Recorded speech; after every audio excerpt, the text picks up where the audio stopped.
moments in every academic year where everything just comes together beautifully, and this happens to be one of them. We have a prospective student, we have a gaggle of current students, and we have some of my favorite alums as well. And I don't always say that. So I am thrilled to bring everybody, well, I am thrilled that everybody has been brought together. I didn't do the bringing. The bringing was done by Rachel and Brody. So I just want to thank the two of you for the amazing work that you've done pulling this together.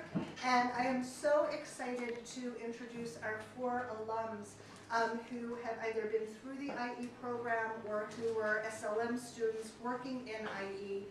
Diana and Lorian were advisors of mine, so now I'll tell you a little secret. Lorian was one of my first students. And remember PI in IC 201, and I literally had just defended my dissertation on Friday, and class started on Monday. And we were able to call her doctor.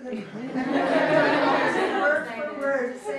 Normally we don't use titles here at S.I.T, but just once, let me introduce myself as a doctor for you. It was the first and only time. So that was a fun moment, and we've been in touch ever since. And Diana was one of our first low-res students and can talk about the experience from that perspective. Joe and I was thinking, wait, why don't I remember our advising meetings? We've talked so much. That's because Joe wasn't my formal advisee, but we've talked so much. And as many of you know, I sit on the board of advisors of CIS Abroad, so I always feel like I need to own that and be transparent about that. So our relationship has continued in that way.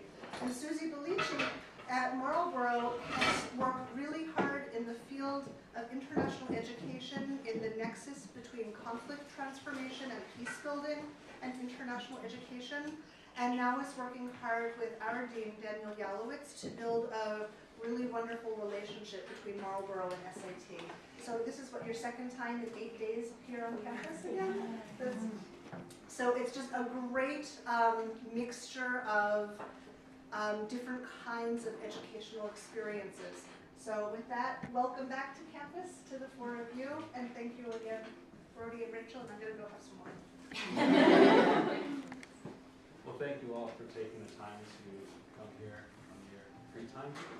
We're going to have Rachel and I are going to be asking questions, and then towards the end we're going to have question and answer, and then hopefully we can break out and people can talk amongst themselves, you know, on the patio even, or up here if they wanted to. Should I do the first question? So we were hoping each of you could just please talk about your current organization and your role here. We know your titles, but we don't know what Marlborough College does or what you do.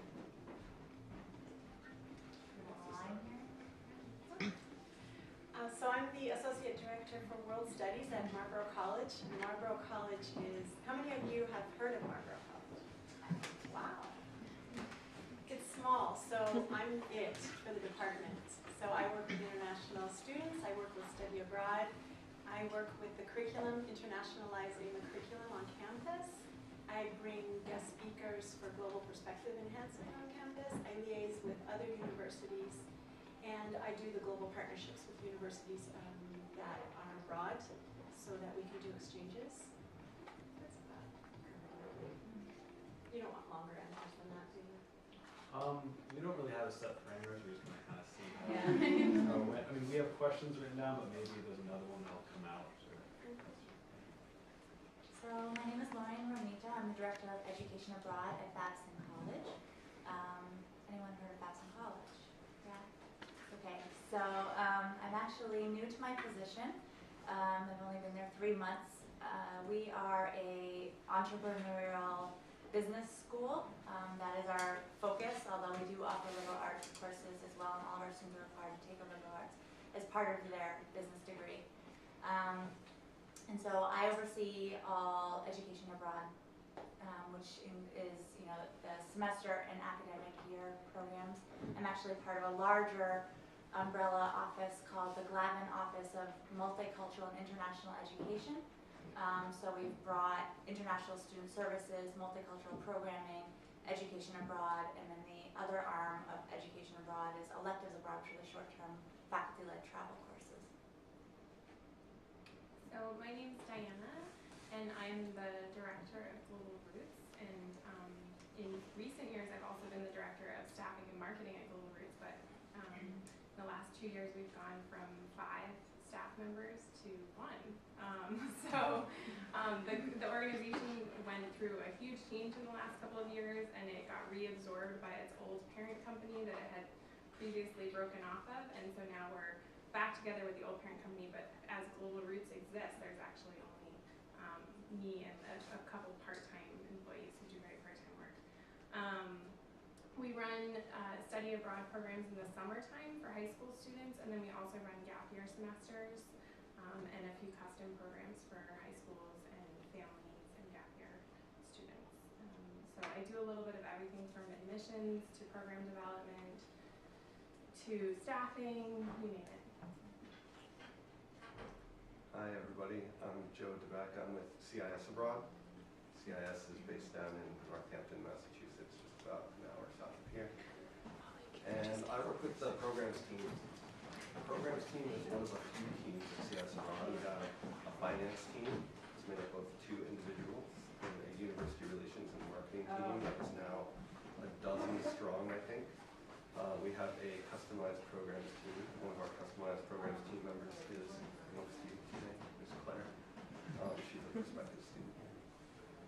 And programs team, basically what we focus on is admissions and also program development. And we oversee all of the logistics and the on-site support and any sort of issues that present when students are abroad on-site. Okay, thanks for telling us about what you're doing now. I think for the next question, we kind of want to go back into when you were in our position. We're all about to, or the most of us, except for our few janitors that are here, are about to go and start practicum positions in various organizations, some of which are unknown. And we just wanted to hear a little bit about your practicum experiences, what kind of work you did during your practicum period, and how did you make the most of that experience, whether it was 6 months or a year, or how do you maximize a practicum? Let's start with Joe. All right, let me start. My practicum experience was a little bit different than most students. I kind of had 2 components. One was working with the youth peace building leadership programs here. I worked with Simon and John for 2 different summers. I always tell people it's the best job I've ever had, but I definitely worked harder on Hey, those Joe. 2 summers. Yeah, Can you speak up a little? sure. Thanks. I can do that. So they were I think the best 2 summers of my life in many ways, but I worked a lot harder those 2 summers than I ever have before. Sandwiched in between those 2 summers, I was in Dakar, Senegal, working with Central Bay of Bal. I was able to go on that to Senegal through funding that I received from my undergrad institution. They just happened to have funding available for students to study language, so I was able to work with them in kind of a volunteer capacity while studying language in West Africa, and wrote my practicum kind of about a 2-way exchange between students coming from the United States, going to Senegal, meeting a cohort of Senegalese students, and then coming back to the United States together. I was really focused on ideas of reciprocity and more equality in exchange. My practicum was really different because I was a Little Red student. So we did our practicums throughout the entire time we were at S.I.T. So we basically, I think we had to have a job in order to be accepted into the program, if I remember correctly. A few of us switched positions in between. I was the director of a really small nonprofit called Clowns Without Borders. And I did my research for S.I.T. for my capstone on finding ways to use clowning in theater to teach about cultural education, and especially in crisis zones. So to use theater and humor as a cross-cultural language, basically. So my role, I mean, I used S.I.T. all the time in my job, especially working in a really small nonprofit and working with people all over the world. I was just constantly using reflective practice and journaling and that kind of thing. It was helping me make my job better, and it was helping me go to the board and tell them things that I needed. I was learning about, what I needed to run a nonprofit. So it was a constant give and take relationship. So in my practicum, I was fortunate enough to be hired in a full-time position straight off of my year on the Hill. And I relocated out to San Francisco. I was working for Intrax Cultural Exchange, which is a large umbrella organization that includes ESL, J-term or J1 programs, internship, au pair programs, but there was a small department for study abroad. So I was working as a program manager, what was my title? Academic Relations Manager. And because it was so small, I could kind of create the position in some way. So I was going and visiting institutions and serving in an academic relations role, but I also, of course, was really interested in some of the design coming off of my design and delivery course. And so my practicum moved into my capstone, where I designed a faculty development seminar where I brought a group of faculty down to Costa Rica and allowed them to see Intrax's program. My bragging right is that Darla Deardorff was on that program, so I was able to, she was my roommate, so I was able to really connect with her and talk a lot more about intercultural communications. I ended up being able to develop an intercultural communications course for Intrax. So again, it was just really taking opportunities that might not have been in my job description, but things that I was interested in from my experiences at S.I.T. And fortunately, I had the freedom to do that and get to explore some of those other academic components. I'll stop there. No, it's good to hear you say that because I think that's also what I've done, and you're helping me put words to it, which is taking your interests that are beyond your job description and making sure that your career includes that. You guys are nodding. So I think that's been my path. Is that I knew that when I came here that I wanted to be in the field of international education, but I had no idea what that meant as a job. What would I do when I finished here? But I decided to say yes to the things that made my heart pound, and not to the things that seemed like the logical next step. Like the next step that was the most financially lucrative would be this route, or the next step that seemed to follow my previous career path would be that route, and I should do that one. I instead chose the things that felt like it made my heart sing. And that just kept working out. And the thing that's beautiful about international education is that you can pull the other parts of your passions into the field. And so if guitar playing and international education is your passion, there's a way to link those together, or poetry, or milking cows, or whatever it is that makes your heart sing. International education is enlivened by your joy, is what I think. So mine was peace building and English language teaching. And I wanted to see how I could keep making choices that interwove advocacy and social justice and English language teaching into the field of international education. So I kept saying yes to these doors that were before me that might have looked like a financial disaster. And they just never ended up being that. They just ended up being places where I could explore and make a good living and say yes. So that's what I did.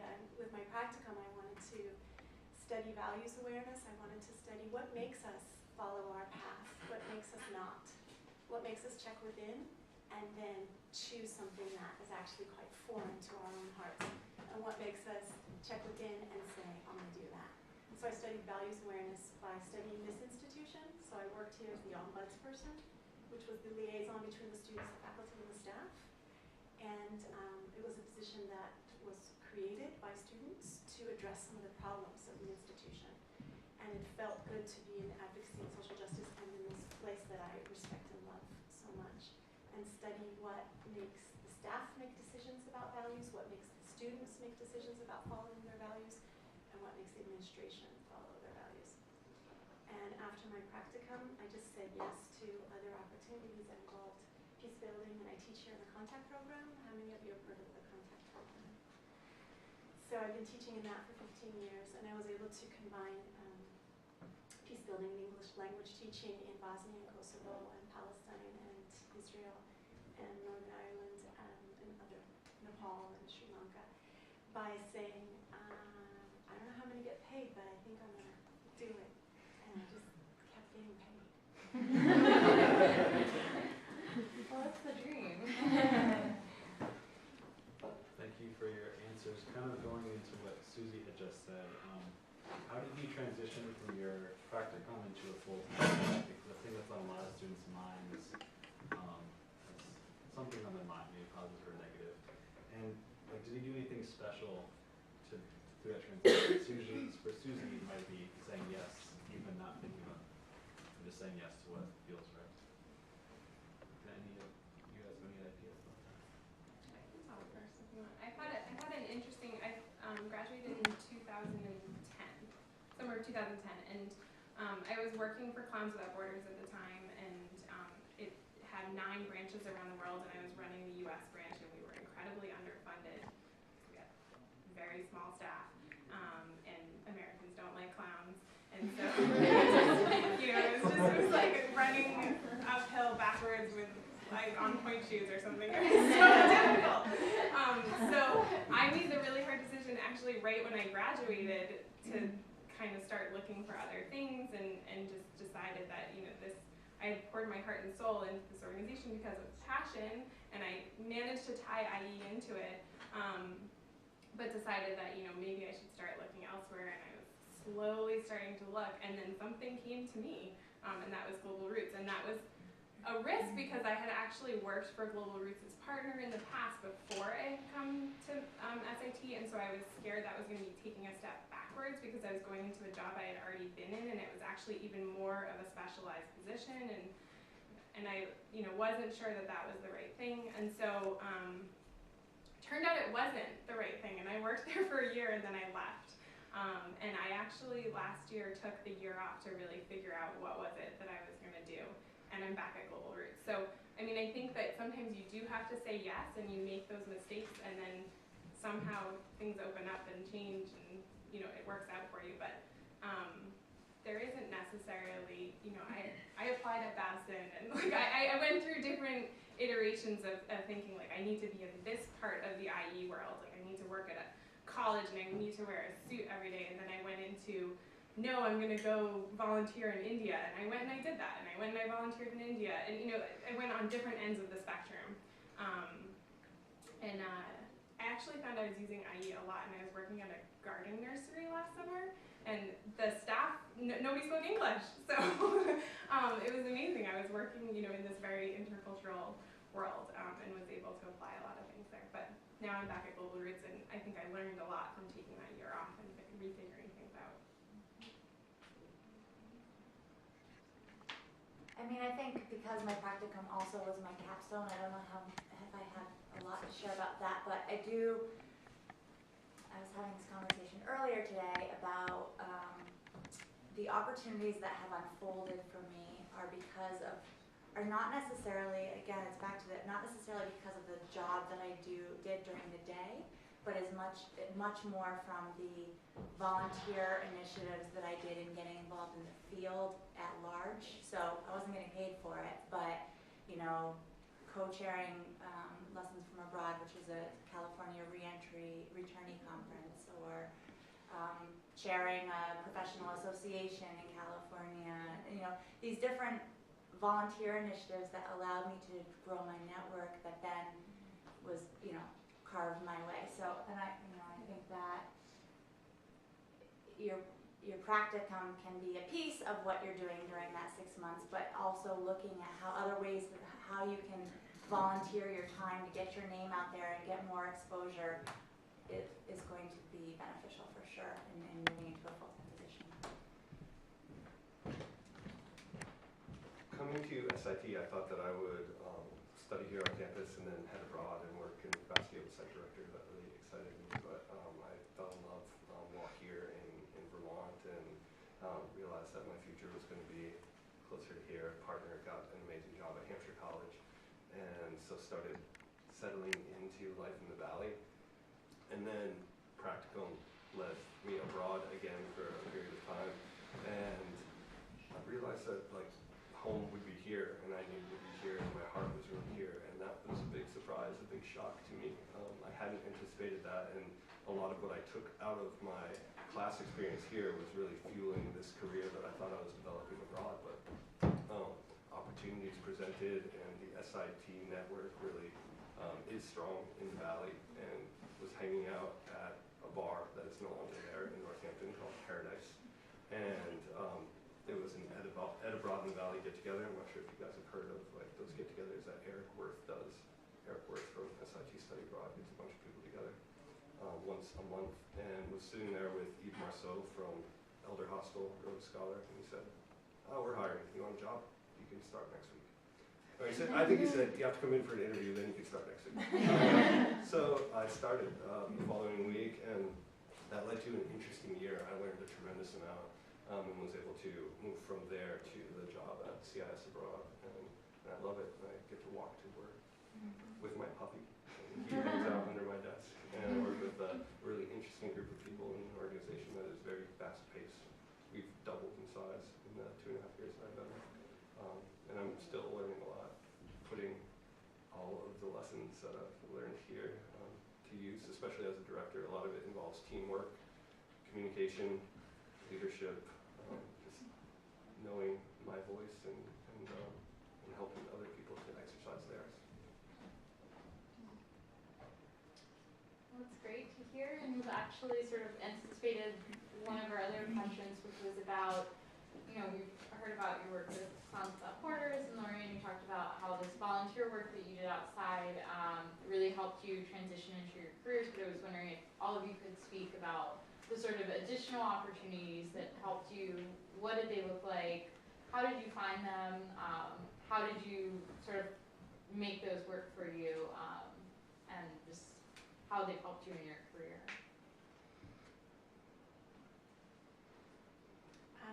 I can start. I took a class here with Paula Green, so how many of you have taken a class with Paula Green? And I thought, I want to do what she's doing, and how. And so I asked her, can I volunteer? And she's like, everybody asks me if they can volunteer. And I said, no, but I really mean it, and I will pay my flight, I will pay my food, I'll pay my hotel, and I'll, do whatever you want, but I want to participate in one of your workshops. And this was in Bosnia. And so I did. I paid for my own flight, and I paid my way there. And while I was there, an emergency arose, and they needed me to lead several of the workshops, which was a surprise, but I was there and in the right place at the right time. And from then on, she started hiring me for consultancy gigs and workshops and trainings, and then she hired me to be faculty for the contact program. And I think that I didn't volunteer because I thought it would be good for my career. I volunteered because it sounded like, that's it, I want to do that. And I was willing to pay for it. I don't think I'd be willing to pay for something that wasn't so igniting for me. I think I would feel like, I'm a poor graduate student, I really had nothing. And how am I going to take this risk? Unless I felt like, I'll do what it takes.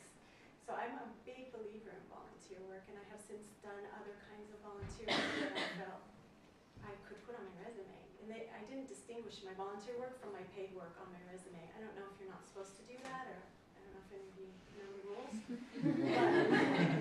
But I put my volunteer work, if it was substantial enough, in my paid work as well. I put the dates if it was short, but I still put it in there because I felt like work is work. That's how I feel, work is work.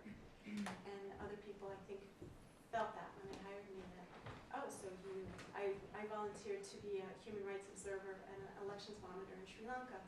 And it was 3 months of traveling around Sri Lanka and helping set up elections. And I wasn't paid for that at all, although that time they did pay for me to fly out there, room and board. But on my resume, it's that I was a human rights, I was an elections monitor for the United Nations in Sri Lanka. And I said yes, even though 3 months of not getting paid. Can you imagine that right now where you're at? You're like, give me my job. I need my money to start coming in. But I also felt like I gotta do meaningful work, and no one's gonna hire me to be an elections monitor and pay me. But to be a volunteer elections monitor ended up then opening up more and more doors. I was the only woman, And because I had been working in conflict zones, they sent me to the most dangerous part of Sri Lanka. So it ended up being an amazing opportunity for me to be on a team of professionals from around the world, and me, the only woman, and having to negotiate that because I hadn't been in the developing world where I was around men who, part of their culture and religious convictions were that at certain times of the month, women should not be publicly working. And they wanted to know when that was for me so that they could remain clean while they traveled with me and that I would stay in the hotel during that time period. And it was really fascinating to discover how to be a woman and to be powerful and to work in the developing world and to respect the values of those that I'm around, but also how to maneuver that part of being a woman, which is undeniable for many of us, and also doesn't take away from the work that we bring, and we know that it doesn't take away from the work that we bring. And it was fascinating for me to learn about how I can be who I am even when it abuts, or is it abuts? When it confronts sort of male-dominated culture that I was working in. And that's helped me with my career later on with flexibility and assertion. And you know that balance between flexibility and assertion, between this is what's important to me, and also I want to get along with others. And that balance is a lot of hard work. And I learned it in a volunteer job for 3 months. So I'm a big fan of putting yourself out there for free occasionally. So just general opportunities that we've capitalized on? I guess there's 2 things that come to mind that are kind of random. But the first one being I've had success in being geographically open, particularly when you're looking for your practicum and first position.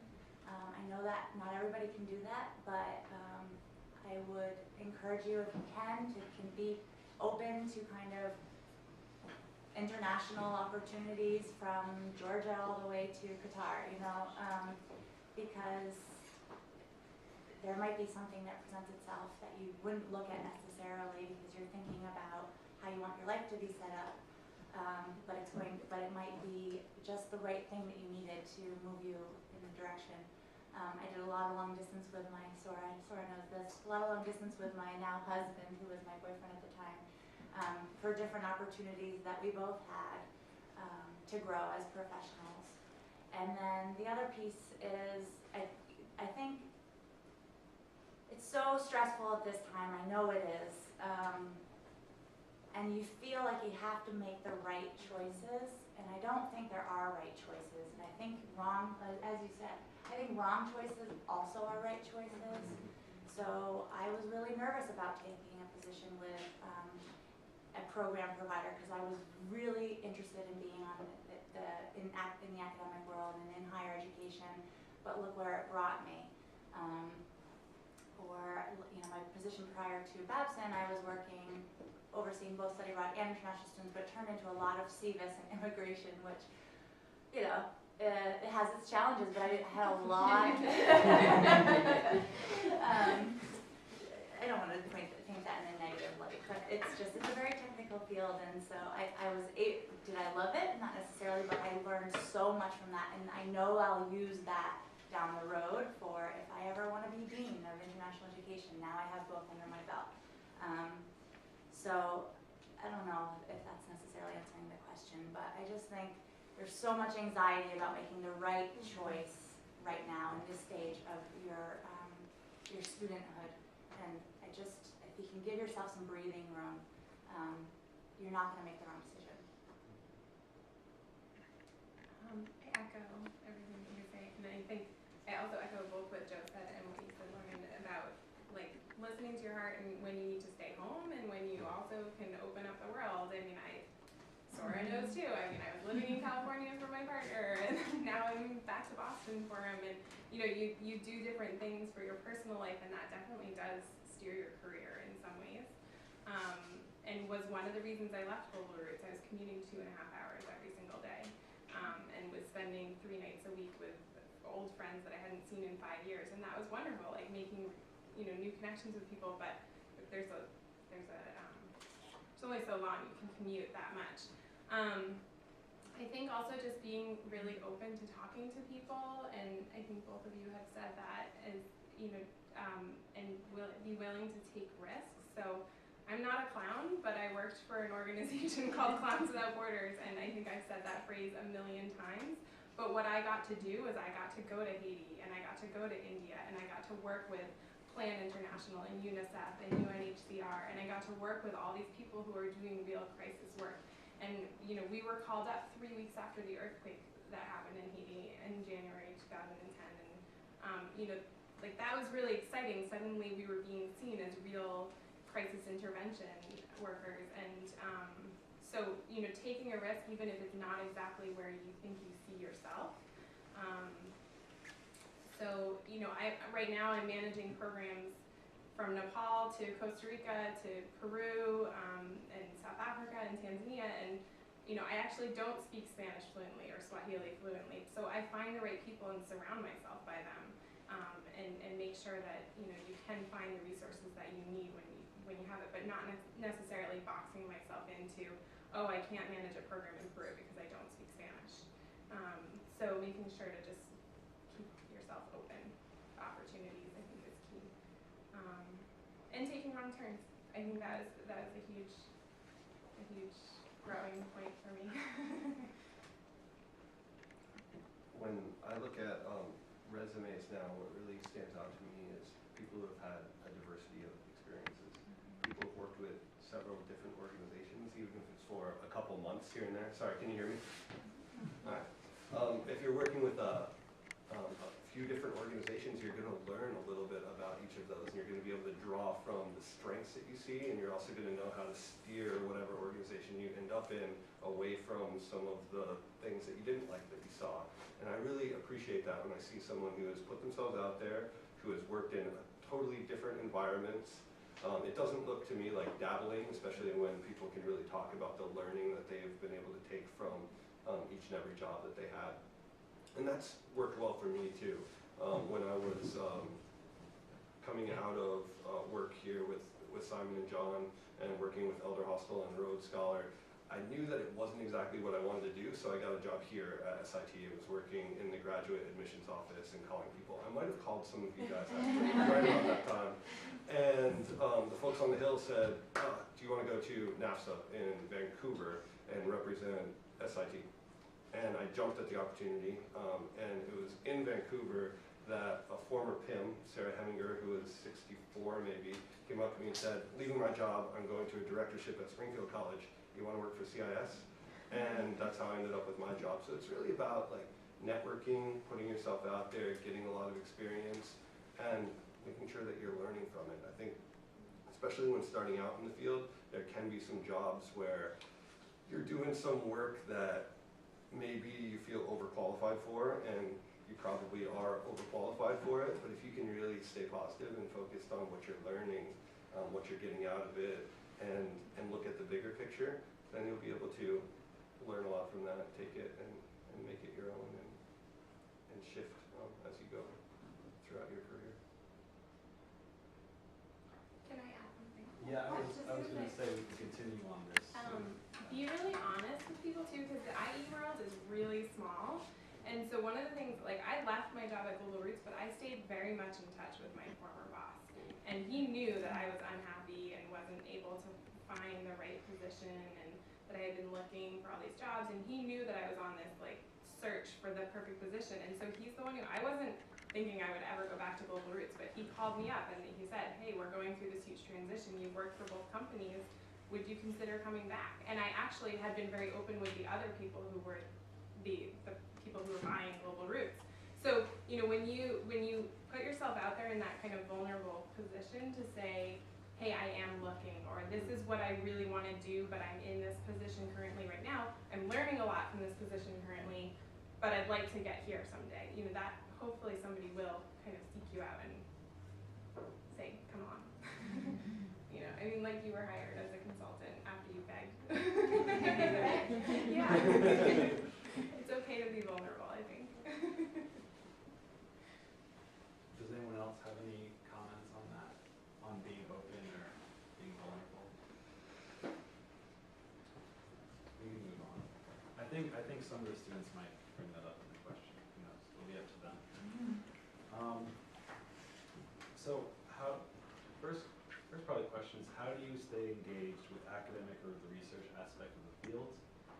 And if you have the time to do that, I don't know all your workloads, but you might not have time. Like, how do you go about staying involved with the academic or the research side? Or do you not have time?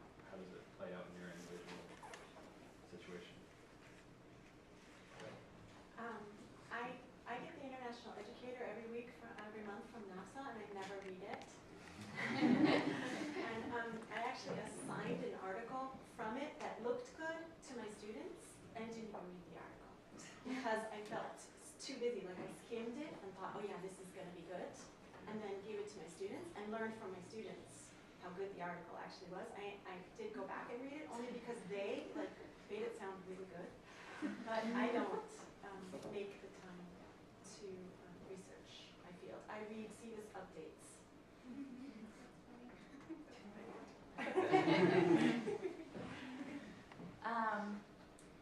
Again, back to my volunteer efforts,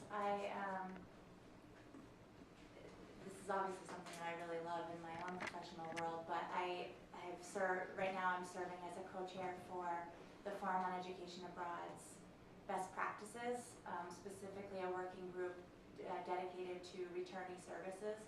So in this group, we're basically developing the best practices that will be a part of the Forum on Education Abroad's standards document.